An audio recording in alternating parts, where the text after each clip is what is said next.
Can you kind of, as briefly as you can, what does it say? What does it mean? What are we voting on, just in a little encapsulated form?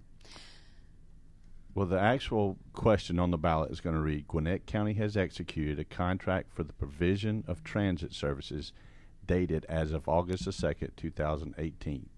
Shall this contract be approved? And it's a yes or no vote.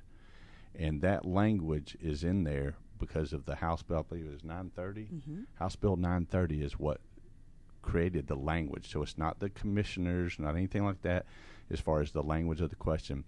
And Rick, I've heard people say, well, it doesn't say anything about MARTA. It doesn't say anything about the 1% sales tax. We're not hiding that. No one's hiding that it is a contract with MARTA.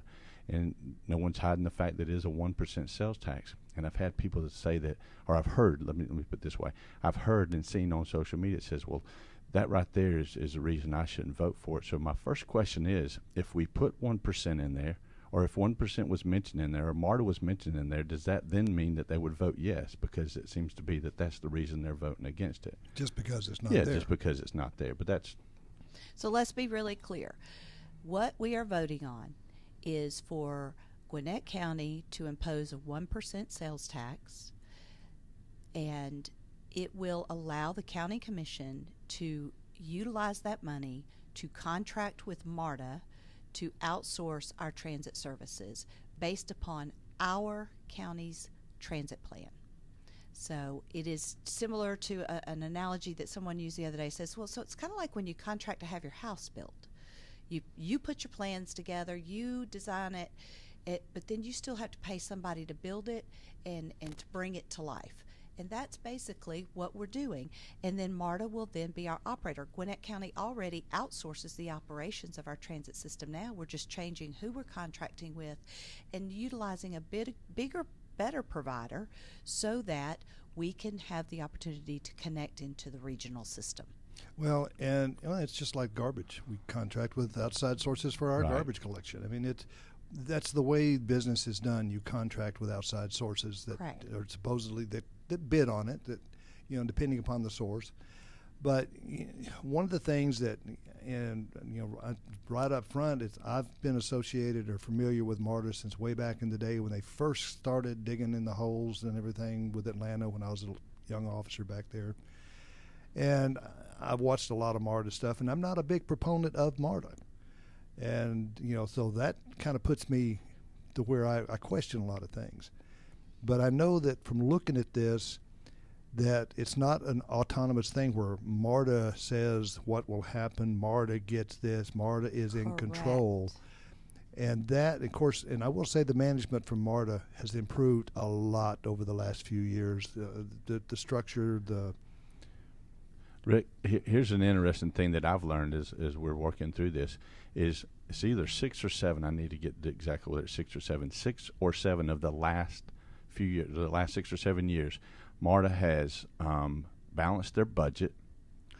They have $250 million in reserves, or $250 million in reserves, and it's my understanding also that they also in those 6 and 7 years have been profitable. Exactly.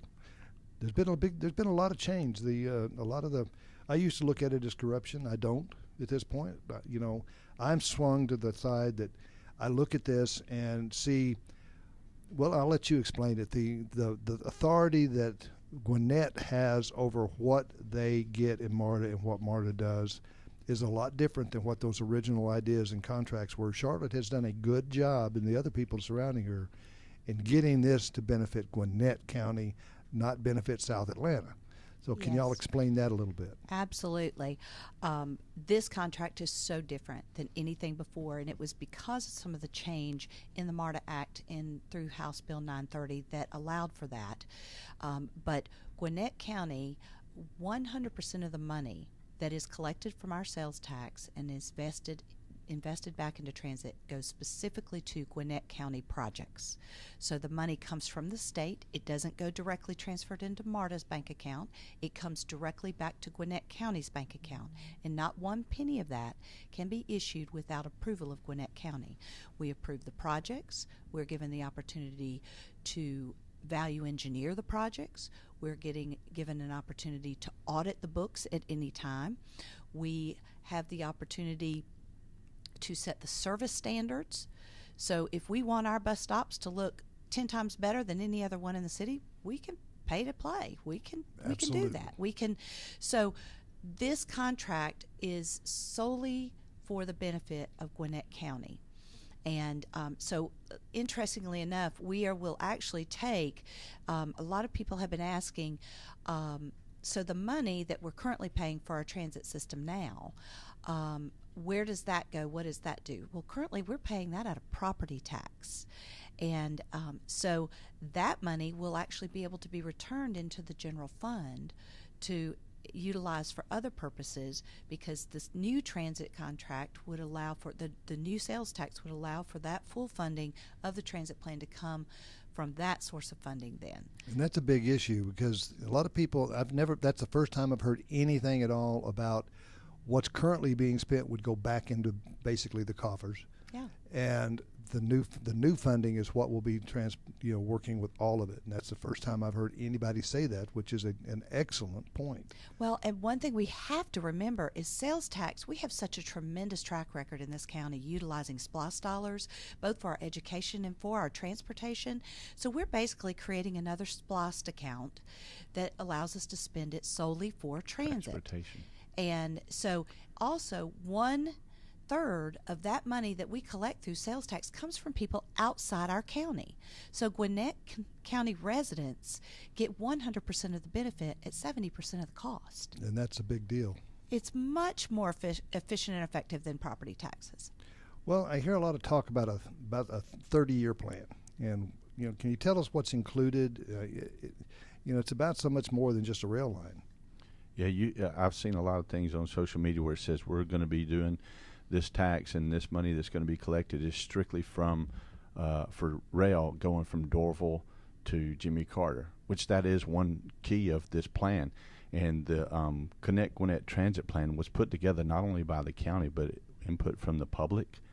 The Gwinnett County DOT went out into the public and got input, numerous ways to go in and talking to people in the parks and so forth, to surveys and things of that nature. But the heavy rail is one aspect, but the thing that, at least me personally, that I'm encouraged about and excited about is the bus rapid transit, is where you have these buses that are in dedicated lanes that have exact stops at where they're going and that they're on a time schedule. And when they come to a traffic light at an intersection, if they're not on time, they have the capability of changing that light to where they can go through that light. And if anybody has ever ridden on the shuttle at the airport that takes you to the different gates, that is a train. I mean, in essence, like a bus, because that is on wheels as well. And this is, in essence, kind of like a train on wheels, and it gives us that opportunity. We also have the Direct Connect that's going to be coming.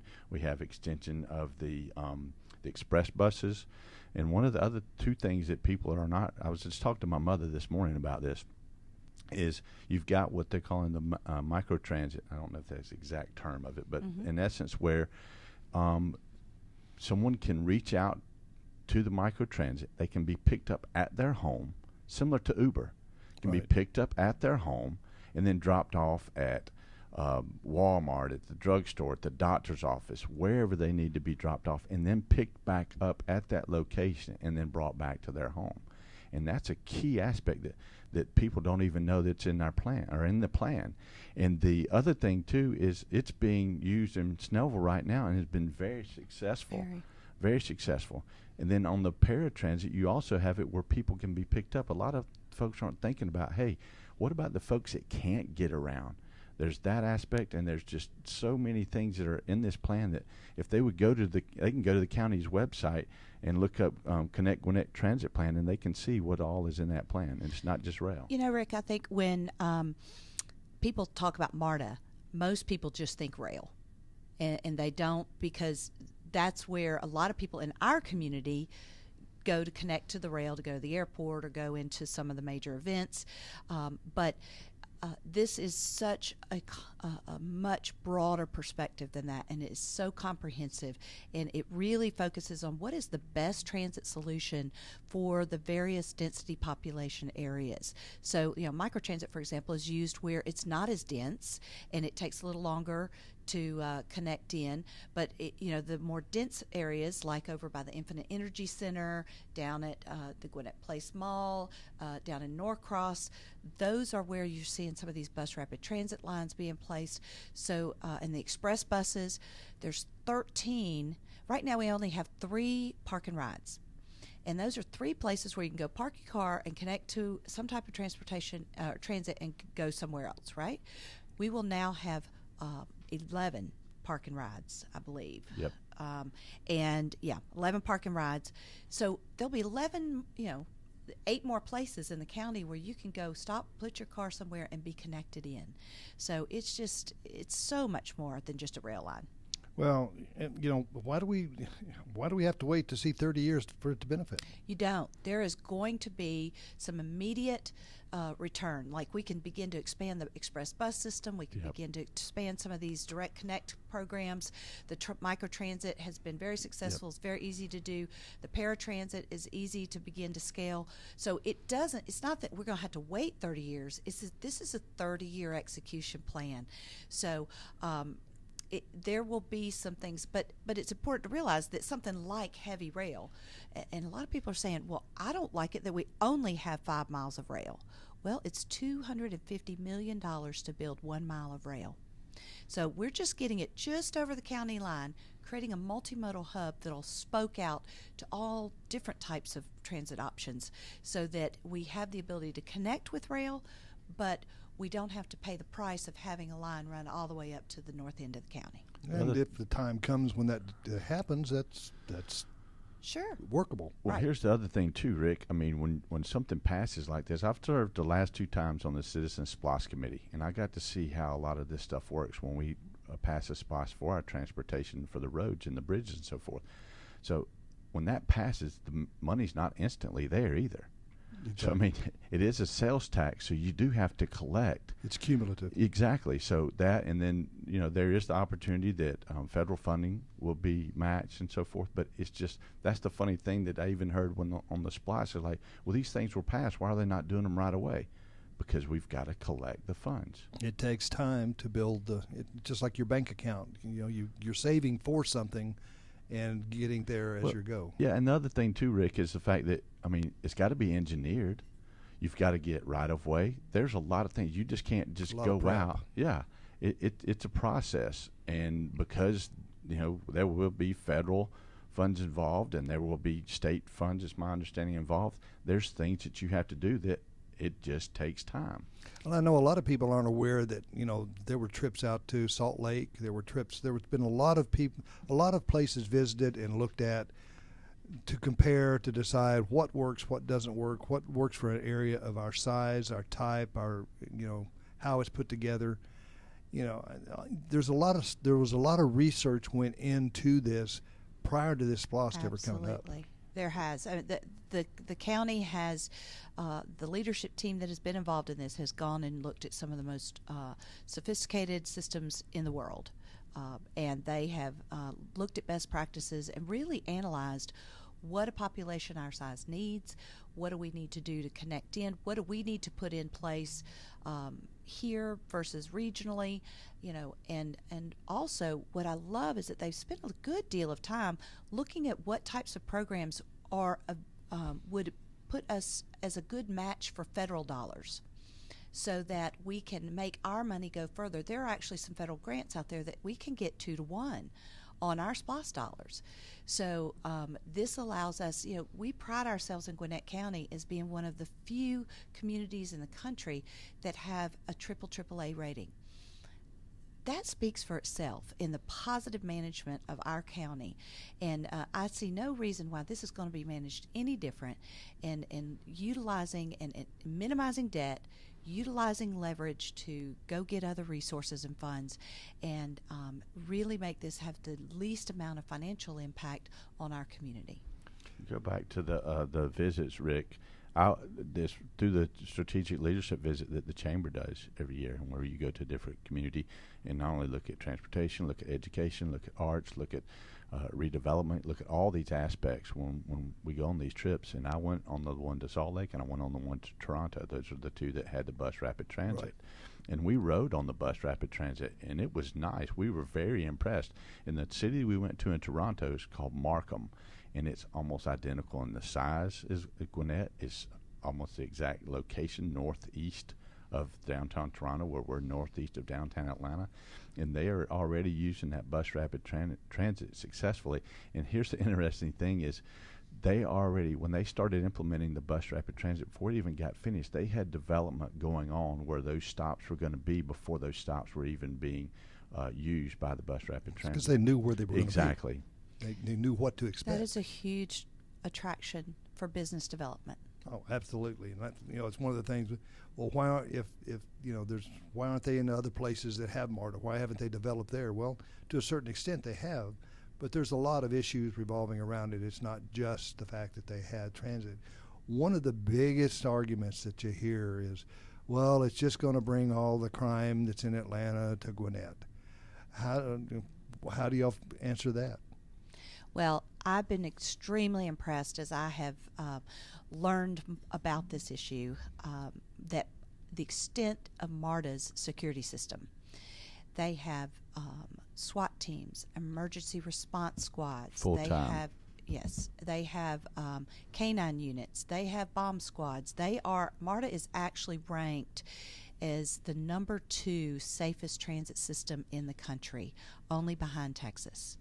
And they are I think the eighth largest system in the country, and they have a full coordinated force. But in addition to that, in the contract that has been negotiated, there was specific language written to write about the intended collaboration with Gwinnett County's law enforcement and what is expected there. Remember, I talked about standards, service standards, and part of that's written into the contract has to do with security. And so, we can put the infrastructure in place to enhance not only our current forces, but enhance MARTA's forces as well in our community. We met a guy last night that he is part of MARTA security. He's at one of the higher levels in their security, and he lives in Hamilton Mill. And he explained all the cameras that are on the trains, on the buses, and the stations currently. And when he got finished explaining to the group that was there in Hamilton Mill last night, everybody's like, well, we didn't realize that. We didn't realize how secure MARTA It's quite an intensive setup. And here was an interesting thing that he told me, and I hope I can recite it correctly, but he was stating that the MARTA police force has the most dense police force. In essence, they have more officers covering the smaller area. The second one in the state, only behind the city of Atlanta.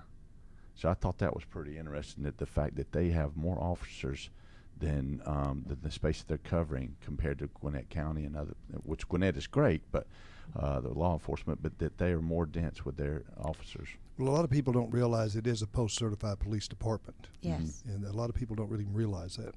They actually have some national rankings as well, recognized by Homeland Security and some other certifications that just really show that they are one of the most respected and awarded police forces in the country. So we pair that with our already exceptional police forces here, in cities, in the county, in the sheriff's department. I mean, I think it speaks volumes that the Gwinnett County Sheriff and the Gwinnett County DA's office have both come out endorsing yes for this MARTA vote. Yeah, that was biggie. I mean, that came out a couple of days ago. Yes. That hit. That was great. And another thing, Rick, is studies have shown that transit doesn't do anything in as far as increasing crime. There's studies out there that people have done, as opposed to, well, I just heard.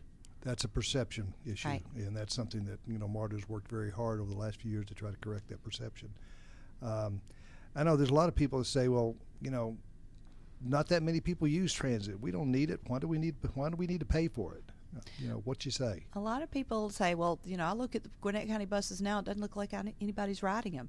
Well, because we have a minimal system now, and they're not going to the right places. So that's one thing that this transit plan and analysis showed was the bus lines don't specifically line up the way we need them to line up to get the people going where they need to go. So that's part of this plan, is to correct that. But and also it allows for more east-west connection as well as north-south connection.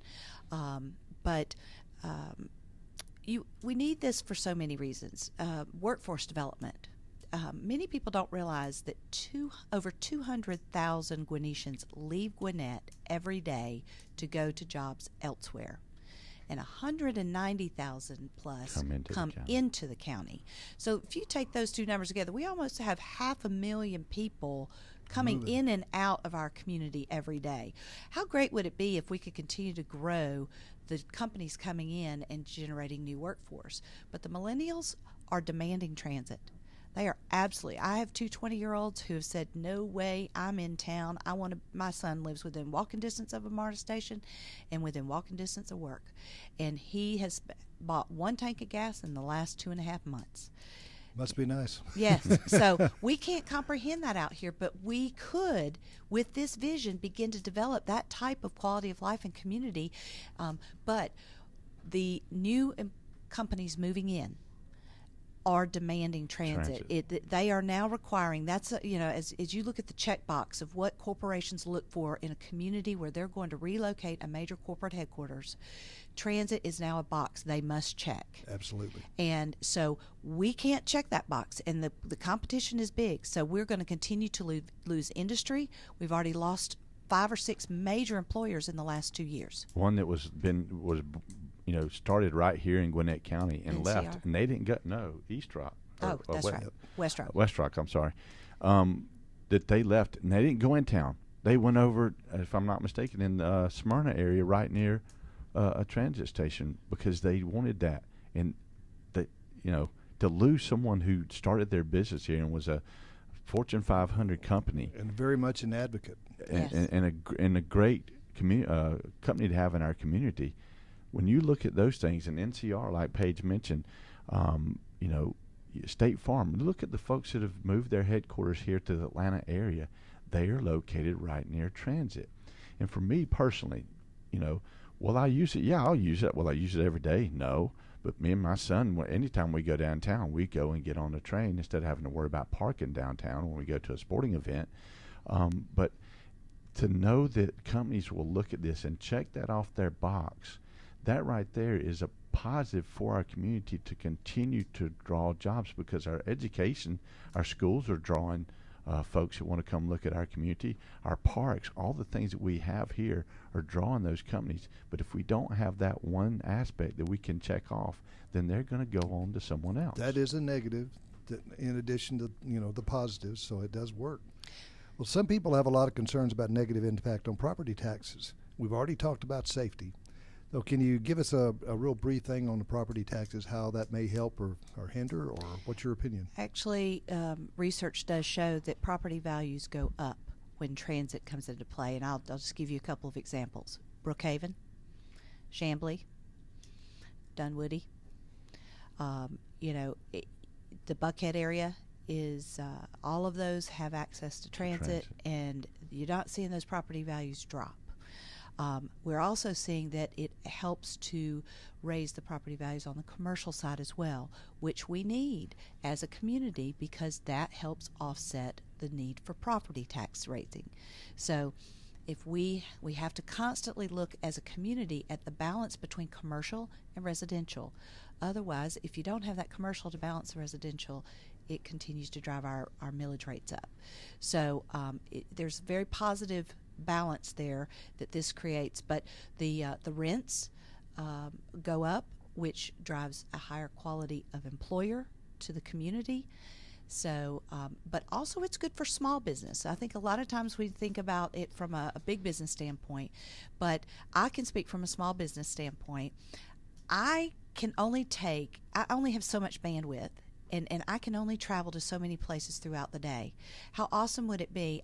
The other day I drove over 100 miles in my car, and I went back and I looked, and I was trying to get from appointment to appointment, and I went back and looked, and had we had this 30-year plan in place, I could have done the entire day on transit. In those hour-long times that I was in the car, I could have actually used that to respond to clients, to do something that was billable hours. So it allows me as a small business owner to be able to have greater bandwidth. It allows me greater access to my clients. A lot of this impacts a lot of my clients and their ability to grow. So big business feeds small business, and small business feeds big business. And it also allows entrepreneurs to be able to minimize overhead costs with transportation as well. Their two biggest costs that people have in their life, and that is their mortgage and their transportation. Well, I can tell you as a small business person myself that, getting employees and finding people that want to work right now is difficult with the economy the way it is. The people that want a job have got a job. Right. The people that don't want a job, they're not really interested, but there are that little bit in the middle that still would like to get a job, but they can't. They're on a bus. I have people I have to turn down because we've got to have vehicles because you've got to get to where we need to go. Mm-hmm. One of the things is in Gwinnett County, if they want to work out here, they've got to have a car. They've got to have transportation. They can't get to our sites. They can't do our security work. Right. Because they have to have a car. There's a lot of good people that don't have cars. Right. Well, and what's interesting, too, is I've had a lot of small employers say, you know what, I look at somebody who's a great applicant, fabulous applicant, best one on, but I look and I'm like, they live in Kennesaw. Yeah, or absolutely. They live on the West End. Well, they're can't get here. They can't get here, and I'm not going to do that because they're only going to be here for a short amount of time, and then they're going to go find a job closer to home. Rick, back to the value of things. As I mentioned, I'm a real estate broker. We do residential and commercial both.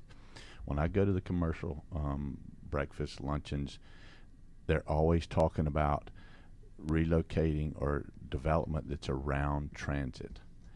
Every one that I've gone to, anytime they're talking about development, not that they don't do it away from transit, but that is the biggest value for them as far as return on their investment for these developments that they're doing. It's a value add. No way around it. There's a population I want to make sure we touch on, and that is the paratransit piece, which is those who in our community who have mobility issues.